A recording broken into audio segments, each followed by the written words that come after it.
มื้อใดก็อันมางเฮือนเฮ็ดใหม่นะแล้วมาจากน้ำเพิ่นได้เงินเพิ่นว่าสิให้ลุงเขาเล่นมาก เสียลุงก็มั่ง โดยมันก็ให้ป่วยที่ตามมาลูกไว้ งบเท่าไรน่ะจังสิเฮ็ดเฮือนใหม่ เจ้าทั้งเพิ่น หึ จะได้ไม้ดอกอะไรชื่อมาใช่เรา มั่งอันนี้มันบ่ใช้บ่ได้แล้วไม้นี่มันใช้ได้แต่แป้นเฮือนนี่เดียวนี่นะ มาเปิดที่ชื่อ อ่า ไม่ใช่ สิเฮ็ดบ่อนไหนบัดนี่ ได้ไงว่ามันยังไป มื้อไหนสิเฮ็ดน่ะ ยังมูจังน้ำเพิ่นได้เงินแต่เพิ่นว่าสิให้ก็มาได้เงินเพิ่นว่าสิให้ก็เฮ็ดให้ เอาแม่เจ้าบ่เว้า โดย คุมื้อนี่บ่ได้มานอนอยู่พี่บ่ ไว้นอนเหมือนแต่มันจับบ่มันจับบ้าง เฮ็ดกินเฮ็ดอยู่ได้อยู่ไส เดือนไม่เท่า แต่ขาดแล้วแจ้งบ่ทันทอนนี่ได้ โดย อืม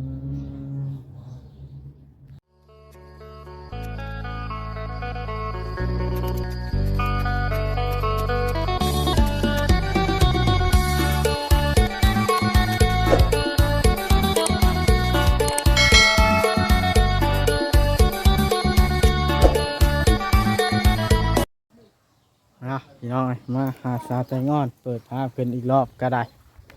อันเดมาก็เห็นเราอยู่พอดีมานี่กันจะขี่เข้าไปเพื่อนเราผัดมันนั้นมันทางเปื้อนก็เลยขี่เขามาจอดอยู่นี่อันเดทางก็ได้ทางเข้าเพื่อนเรานะเปื้อนแห้งฮ่าต่อเอาฮะสวัสดีนมมือนี่กว่าใช้เกิดไหมนะได้ไหมนะ เพื่อนบริษัทมา บ่ได้ใช้เกิบซ้ำไม่แล้วเนาะบาดนี้ เนาะ พักแห้งอีหลีเฮ็ดหยังอันนี้ เอาช่องช่องช่อง ส้มม่วงกินช่องนอนนี่เนาะ บ่ได้ไปเยี่ยมท่านหมอบ่ของมื้อนี่ ไปอยู่บ้านหนึ่งไปไปปีนี้เสนอมา ได้เกิบใหม่แล้วเนาะบาดนี้ ได้แล้ว อืมดียินดีนำ จะคอยรอน้ำมันแล้วเหมือนที่เช้าเหรอ ขอมร้อยน้ำข่อยคู่มื้อ งอเด้อแล้วจะคอเสนอบริษัท บ่แล้วเห็นเท่าใดคอคู่มื้อสิล่ะ อ๋อนานๆจะคอทีอ่ะ ได้คู่มื้อได้ขอขวามานี่บ่มีได้อย่าว่ากันได้ขอยบ่ได้มีเศษนะฮะบ่ได้ถือเงินอันนั้นเดี๋ยวไว้แรกขอยจังสิให้เด้ออย่าว่าซั่นว่าซี่ได้เคยได้น้ำอยู่เนาะ ได้เลย เดี๋ยวค่อยได้เงินกันว่าเอ้ยค่อยกะสินั่นอยู่แล้วค่อยให้ค่อยบริมีติดธงอันนั้นมาเลยมันเศษมีแต่ใบใหญ่ใบแสนให้เพิ่นกูมือพี่น้อยเพราะว่าเป็นหน้าบ่ได้ให้เดือนละ10,000 20,000ต้องได้เสียค่าด่านให้เพิ่นเพราะง่ายๆเพิ่นเห็นหน้านี่มันเพิ่นขอรถเพิ่นเคยได้เด้เพิ่นเคยขอเฮาก็ให้เพิ่นน้ำจิตน้ำใจเล็กน้อยแต่ว่ามันนี่เฮาบ่มีติดถงเงินเล็กน้อยเลยบ่ได้ให้เพิ่น110 120เอ้ามาเฮือนชาวแต่งอนเพิ่นฮอบคักปานหยังบาดเลยโอ้เฮ็ดทั่วยังหรูหราเอาขี้ตมอันนั้นอีกพักแล้วก็ได้เอ้าทางนั้นไปตอกไม้ใช่แล้วงัวเริ่มเข้าพอได้แล้วนี่เออ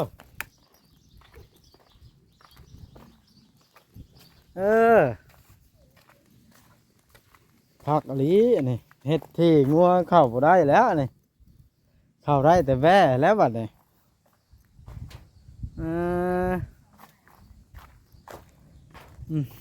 ถี่หอบแล้วตะเฮือนชานใช้สาวแตงอ่อนเข้านะแล้วก็บ่มานั่งอยู่พี่ยังเย็นกว่ามาพี่ขอยเงี้ยงเบิ่งได้บ่นี่เป็นเจแล้วข่อยบ่กล้าเข้าแล้วยันเงินจะเสียที่อยู่ที่นอนเข้าสาวแตงอ่อนเบิดแล้ว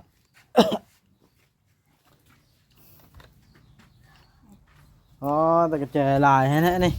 เจ้เก่าคน นับเป็น10 คู่สบายดี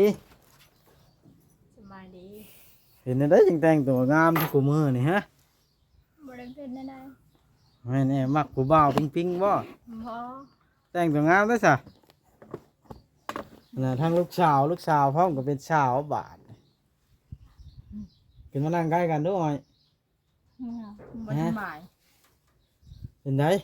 คืนนี่จะ สำบายดีอยู่คุมื้อนี่ บ่สบายเพิ่นคืนนี่ก็แหมบ่คืน เข้าไปใช้ในคือบ่เห็น เอาไปแจกเขานั้นพุ่นแล้วมันก็เบิดล่ะ เบิดละ โดย กินได้ใช้ใส่กับมือเลย เพิ่นเพื่อไอ้นางตุ๊กตามาให้หนึ่งเพิ่นไม่เท่ากินได้เลยค่ะ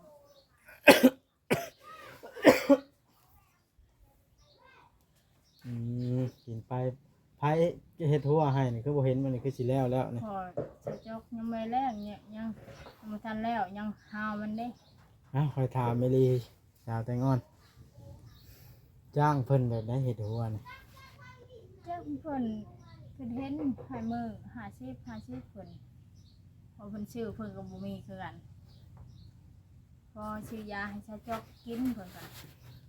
ไผเป็นผู้จ่ายเพิ่นแม่เฒ่าหรือเจ้าเอง ไม่เท่ายา50หน่อยเพิ่น มื้อละ50 โดย แล้วรักหัวได้เอามาได้ใช้นี่ ชื่อเอา ซื้อน้ำไผ ในบ้านนี่แหละ เออ เขาตัดมาให้ รักหนึงเท่าไหร่จะเจ้าซื้อ หลัก10,000 เออ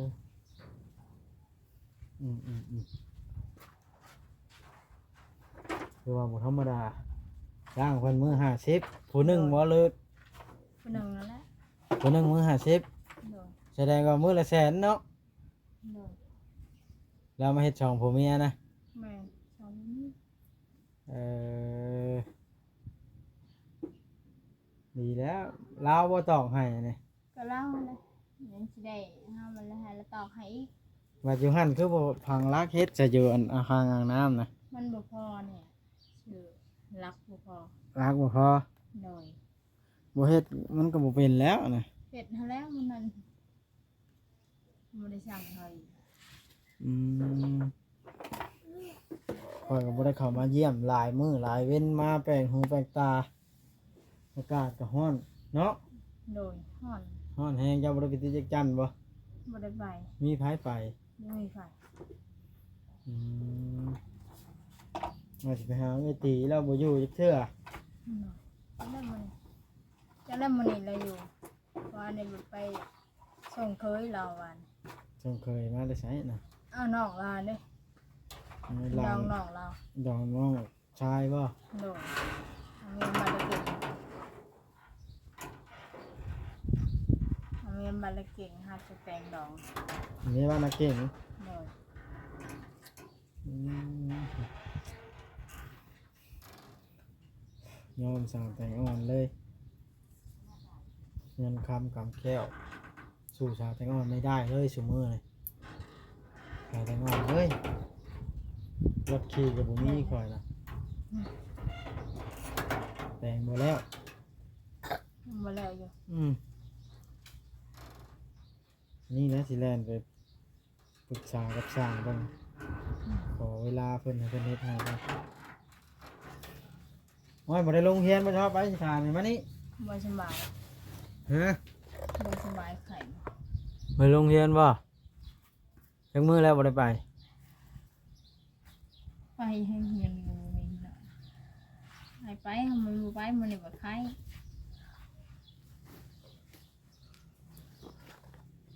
ใส่ชุดโกโกวา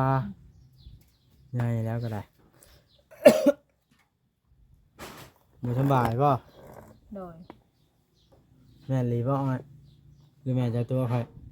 เฮ้ย ฮะ บุญตัว เจ้ากินข้าวยังมานี่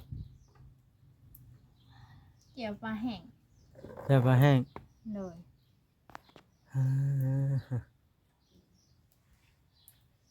โหดอะไรนี่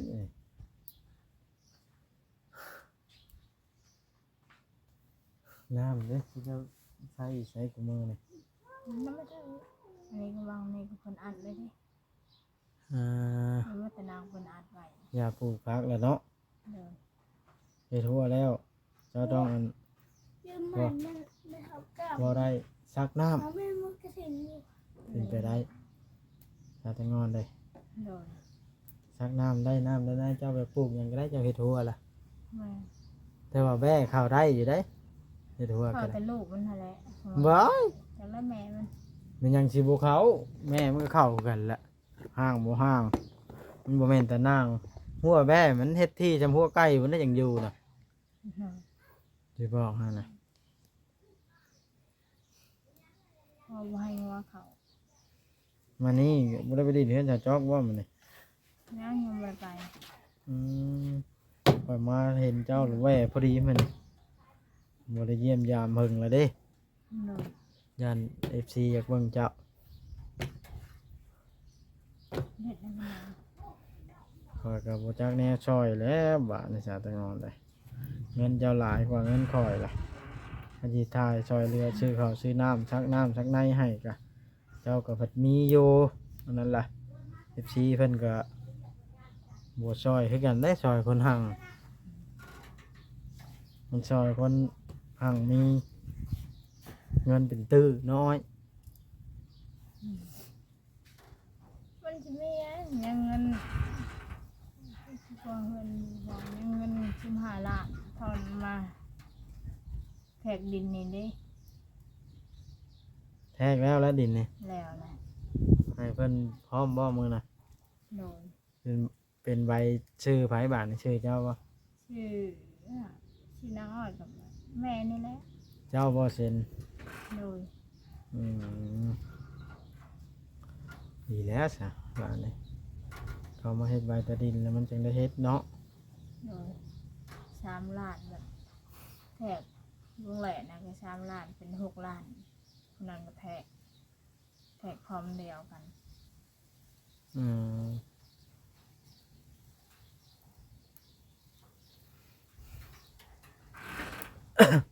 เงินก็ได้หลายอยู่แล้วว่ามือแจกเงินคนโมก็มีนี่มา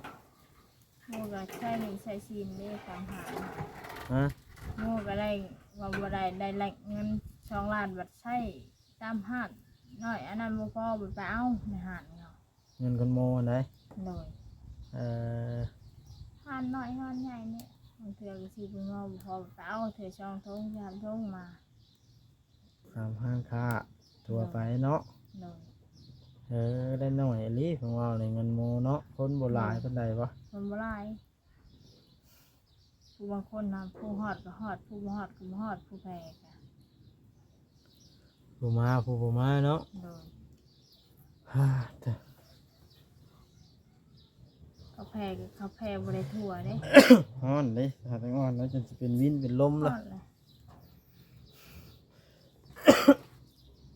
คอยกัดยังบุรี ฮอดเดือนหา ไข่คักมันเลย โดยฮอดเดือนหาแล้วมันก็ฮ้อน มันฮ้อนแห้งเนาะ โดย ฮ่าฮ่าตีจักจันสิเป็นอยู่ว่าน้องอ้อยนี่ บ่เป็นคนบ่เคยติด ฮะ คนบ่เคยติดบ่เป็น คนบ่เคยติดซ้ โดย ำหันลิ้นเกิบค่อยเนี้ยน่ะ นี่ ก็มื้อนี่บ่ได้เฮ็ดกินอยู่ในเฮือนบ่แต่ข้าแจกบ่ทัน มัน ทอน ให้กินพุ่นเลยอ่ะมันถ่ายยังแต่ยังบ่ให้มันนอนแล้วยังสิมากเลยสิปุ๊บมันหันเลยเป็นหน้ามันพี่ มากแล้วมันก็บ่มีไม้เฮ็ดแล้ว ให้เรามีชื่อไม้เศษมาใช่ แล้วว่าอะไร โดยตัวได้ดอกแล้วเราสิชื่อมาใช่เราอ่ะ ได้จ้างคนมาเฮ็ดบ่ ให้น้องนี่แหละควยน้องตุ๊กตาได้แล้วแม่ แล้วก็ จ้างให้จ้างของบุพอแล้วเงิน15ล้านละวันไอ้น้องนี่แหล้วมาปลูกซอย อืมไปซื้อเอาไม้เศษมาเฮ็ด โดยตัวได้บุพอเขาซื้อมาใช้ เดี๋ยวมันใช้บ่ได้จังอันแล้วได้ในเฮือนนี่ไม้ใช้ได้แต่แป้นนี่ได้ ตัวได้ดอกแล้วก็ตัวได้ยังดีอยู่เอา คอยเบิ่งมันบ่ได้มีเป็นตัวเอามันมีแต่แป้นนี่ได้ใช้แต่งอนได้ คนที่เฮ็ดไปได้มันจัดมาเบิ้ลคนมาสิ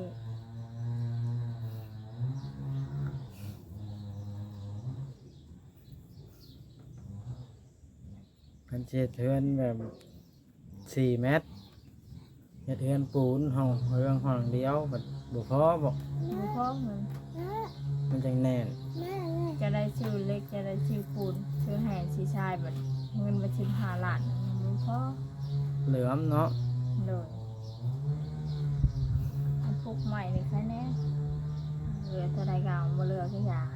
มันได้เหือน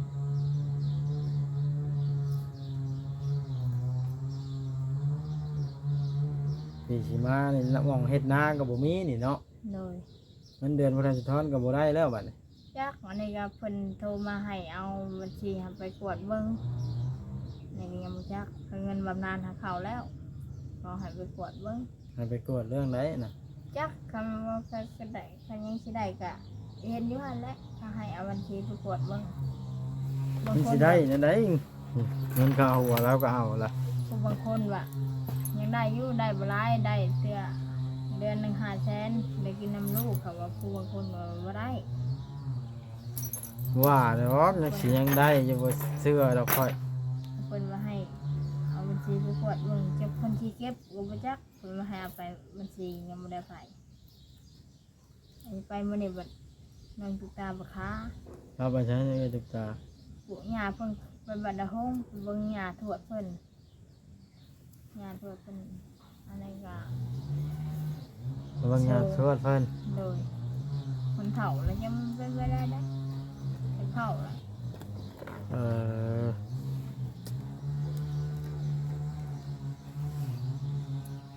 ถ้าเพิ่นมีเวลาบ่ได้ยังไป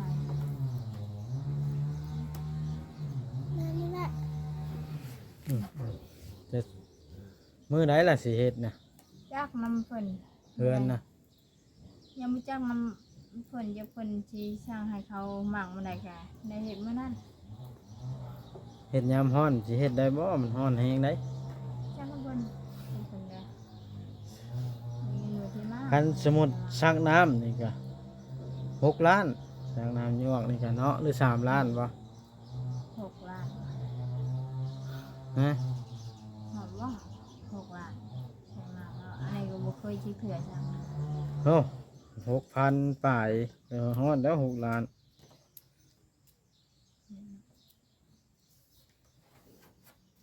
6,000 4 ล้าน5 ล้านนี่แหละเนาะ โดยไปได้อ้อย หนักหน่วงพอสมควรพี่น้อยแต่งอนสิเป็นยังไงต่อต้องรอชมตอนต่อไปมานะเรื่องราวก็ได้เมื่อไหนนอนเฮือนบ่ได้แล้วค่าห้อนเนาะพัดลมมีบ่ มีพัดลมมีบางเทื่อก็ได้วีเอากันแหละมันหอด พัดลมจะมีบ่ในนี่ มี บ่มี โดย ป้าจ้ะ บางเทื่อชงกับหากระดาษแล้วมาวี สินอนจังไดบาดนี่เนาะ โดยบางเทื่อก็นอนบ่หลับ ได้แว่นมาได้ใช้ใช่น่ะ แฟนเพิ่นเก็บเอาเลย ไปใช้เด้เท่าไรสิขายให้ค่อยนี่ฮะบ่น้องอ้อย เท่าไรนี่สิขายให้ค่อยนี่ป้าตัวแจ้งข้างเดียวน้องอ้อยเนาะ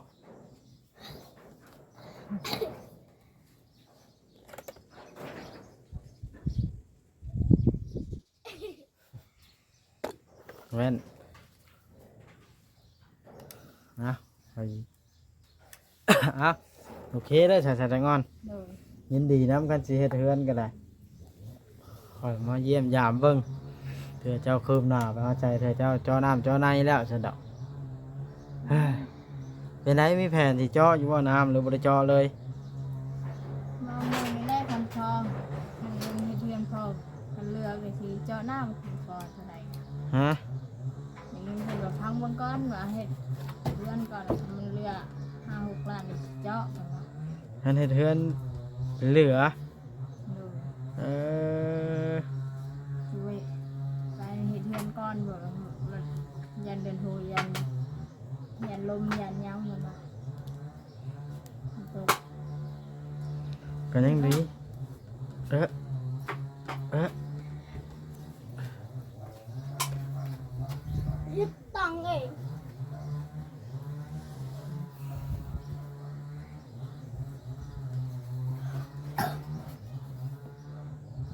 เยอะ ห่าน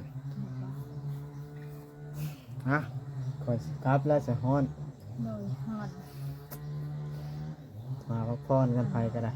มันฮ้อนแห้ง อ่อนแฮ ฮะ ว่าคอยอยู่ไกลบ่เลื่อมว่ามันแดด ฮะเขาเฮ็ดหยัง ตัดไม้เอามาตัดฟืน อันนี้แหละ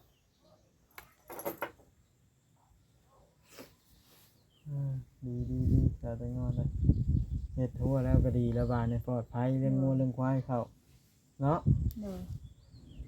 ให้เขาเฮ็ดให้ยามฝนเจ้าก็ปลูกนั่นปลูกนี่ในสวนก็ได้ แม่น คะแนนดูอัดเด้อ โดย เฮือนชานนะงัวนะเขาบอกอัดงัวเข้ามาของเก่าแล้วเห็นว่าสวนผักเจ้านี่ โดย คืนนอนอยู่ใช้ขมือนี่ เพื่อนไม่เท่า นั่นอยู่ให้ไม่เท่าพุ่นไม่เห็นแล้วเนาะ นี่เพิ่นยังไว้นอนเพิ่นสิมางอยู่เด้เพิ่นก็สิ สิมั่งอยู่เทือนใหม่เห็นเนาะ โดย อืมดีผู้บ่าวชมความก็แก๊กข่าวล่ะ มันสิเบิดแล้ว นะ ความว่า จะ ความ เจ้าเห็นได้ยังมีเน็ตลิ้นอยู่หันชายแตงอนเนาะ เติมรายเดือนเด้ ก็เติมราย เพิ่งล่ะ เติมรายเดือน โดย สมัครเท่าไหร่น่ะ 95 95 โดย เจ้าโกดเป็นบ่ ก็อยู่ห้านเขามาแล้วมาให้ห้านเขาเติมให้เลยเด้ ห้างเขาโกดเติม 95,000 โดย ห้านอยู่ใช้ล่ะ ได้แค่ทางนะห้านขายเครื่อง เซโนบ่ แม่นห้านขายโทรศัพท์ พี่น้องกลับไปแดดฮ้อนนะเด้คึมมกมันย่อแบบแดดออกมาจากจันทร์ห้องสนั่นอยู่เนาะ โดย เจ้าก็บ่ไปที่จันทร์เนาะอยู่ดีมีแห้งชาวตะงอนสบายดี สบายดี